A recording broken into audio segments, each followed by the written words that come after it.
सभी लर्नर्स का आज के इस एक्सप्लेनर में बहुत बहुत स्वागत है। अक्सर जब कोई बड़ा सिलेबस सामने होता है तो मन में यही सवाल आता है ना कि भाई इतनी सारी जानकारी इस छोटे से दिमाग में फिट कैसे होगी। लेकिन सच तो ये है कि हमारे इंसानी दिमाग की क्षमता का हमें अंदाजा ही नहीं है। आज हम इसी असीम क्षमता को अनलॉक करने वाले हैं। आज हम एक बहुत ही प्रैक्टिकल और एक्शन ओरिएंटेड गाइड पर बात करेंगे जो खास तौर पर स्टूडेंट्स के लिए डिजाइन की गई है ताकि फोकस और याददाश्त को एक बिल्कुल नए लेवल पर ले जाया जा सके। हैरानी की बात तो ये है कि हमारे दिमाग की स्टोरेज कैपेसिटी कोई छोटी मोटी नहीं है। 25 लाख गीगाबाइट्स। जी हाँ, बिल्कुल सही सुना।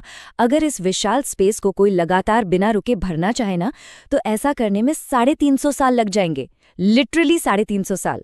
इसका मतलब बड़ा साफ है, दिक्कत हमारे दिमाग की स्टोरेज में नहीं है, बल्कि उस तरीके में है जिससे हम जानकारी को प्रोसेस करते हैं।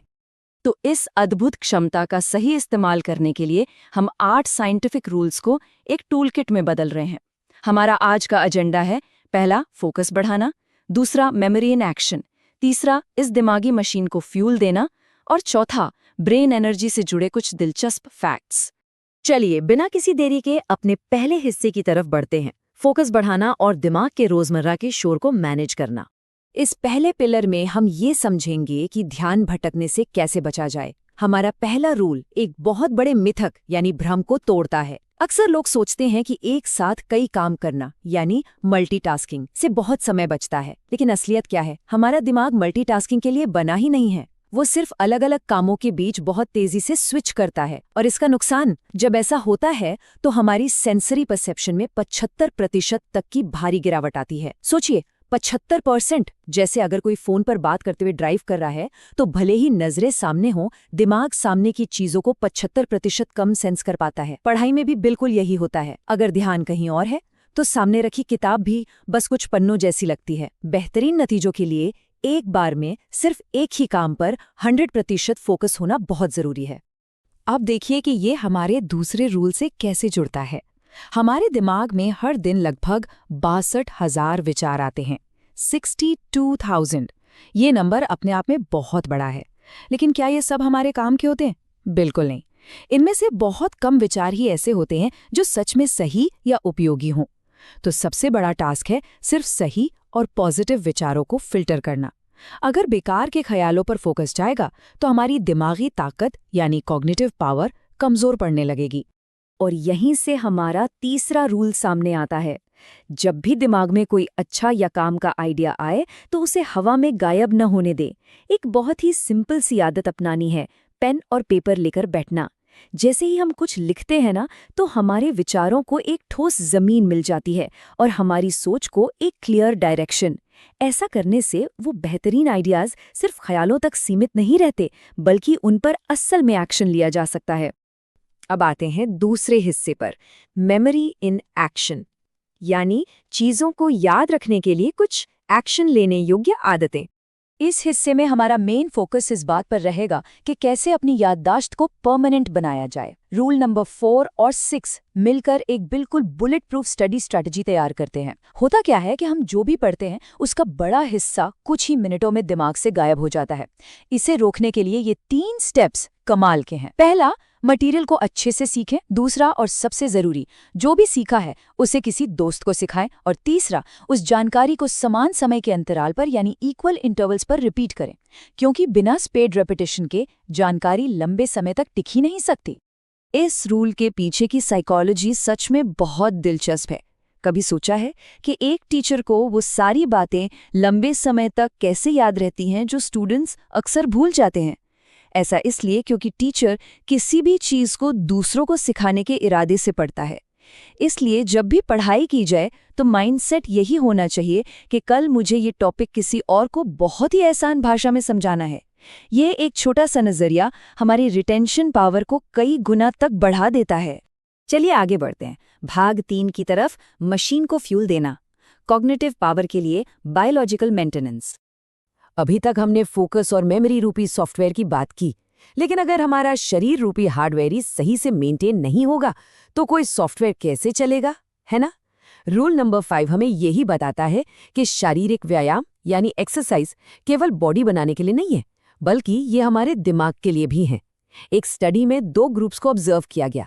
एक वो जो रोज एक्सरसाइज करते थे और दूसरे वो जो ज्यादातर समय एक ही जगह बैठे रहते थे। रिजल्ट्स बिल्कुल साफ थे।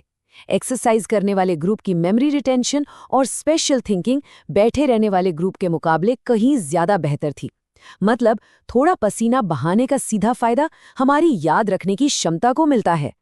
और रूल 7 भी कुछ ऐसा ही है जो अक्सर इग्नोर हो जाता है। हमारा दिमाग 80% पानी से बना है, लिटरली 80%। अगर शरीर को सही मात्रा में पानी नहीं मिलता तो दिमाग के सेल्स की एफिशिएंसी तुरंत गिरने लगती है। डिहाइड्रेशन दिमाग की प्रोसेसिंग स्पीड को बिल्कुल वैसे ही धीमा कर देता है जैसे इंजन में तेल की कमी होने पर इंजन आवाज करने लगता है और उसकी परफॉर्मेंस खराब हो जाती है। और इस डिहाइड्रेशन का सबसे सीधा असर हमारी अटेंशन स्पैन पर पड़ता है। अटेंशन स्पैन यानी वो समय जब तक हम बिना भटके किसी काम पर फोकस कर सकें। यूनिवर्सिटी ऑफ ईस्ट लंदन में स्टूडेंट्स पर हुई एक स्टडी में ये बात सामने आई कि जो स्टूडेंट्स सही मात्रा में पानी पीते थे उनका अटेंशन स्पैन काफ़ी लंबा था। वो उन स्टूडेंट्स के मुकाबले कई ज़्यादा देर तक बिना भटके पढ़ाई कर पा रहे थे जो पानी कम पीते थे। तो अगली बार जब पढ़ते समय ध्यान भटकने लगे तो शायद सिर्फ एक गिलास पानी की ज़रूरत है। अब आते हैं रूल नंबर 8 पर, जो कि नींद के बारे में है। एक बहुत ही हैरान करने वाला फैक्ट बताता हूँ। केवल हमारी आंखें ही हमारे दिमाग की 65% पावर का इस्तेमाल कर लेती हैं। जी हाँ, 65%।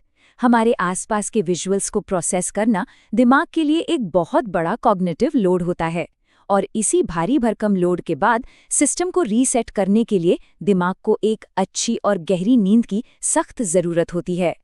नींद की अहमियत को समझने के लिए नासा के पायलट्स पर हुई ये रिसर्च बहुत ही कमाल की है। रिसर्च में पता चला कि केवल 26 मिनट की एक छोटी सी पावर नैप लेने से ही पायलट्स की परफॉर्मेंस में 34% तक की जबरदस्त वृद्धि हुई। लेकिन ध्यान रहे, यहाँ बात क्वालिटी की हो रही है, क्वांटिटी की नहीं। इसका मतलब ये बिल्कुल नहीं है कि 10-10 घंटे सोया जाए, क्योंकि जरूरत से ज्यादा नींद हमें तरोताजा करने के बजाय आलसी बना देती है। अब हम पहुंच गए हैं अपने आखिरी हिस्से पर, भाग 4, दिमाग की एनर्जी के दिलचस्प तथ्य, यानी कॉग्निटिव पावर का असली पैमाना। इस आखिरी सेगमेंट में हम बायोलॉजी से जुड़े कुछ ऐसे फैक्ट्स पर नजर डालेंगे जो ये साबित करते हैं कि पढ़ाई के दौरान बैकग्राउंड में हमारा दिमाग असल में कितनी मेहनत कर रहा होता है।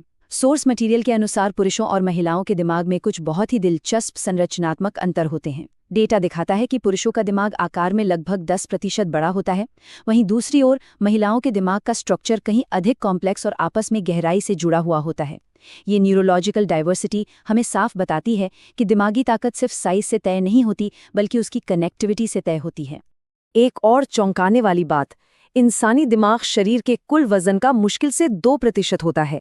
लेकिन क्या ये मालूम है कि ये पूरे शरीर के 20% खून और ऑक्सीजन का इस्तेमाल करता है। सोचिए, सिर्फ 2% वजन और 20% रिसोर्सेज की खपत। ये एक बहुत ही भारी डिमांड है। इसीलिए ये इतने ज़रूरी हो जाता है कि सुबह वॉक पर जाकर ताज़ा ऑक्सीजन ली जाए और दिन भर ऐसा हेल्दी खाना खाया जाए जो शरीर और दिमाग दोनों के लिए बेहतरीन फ्यूल का काम करे।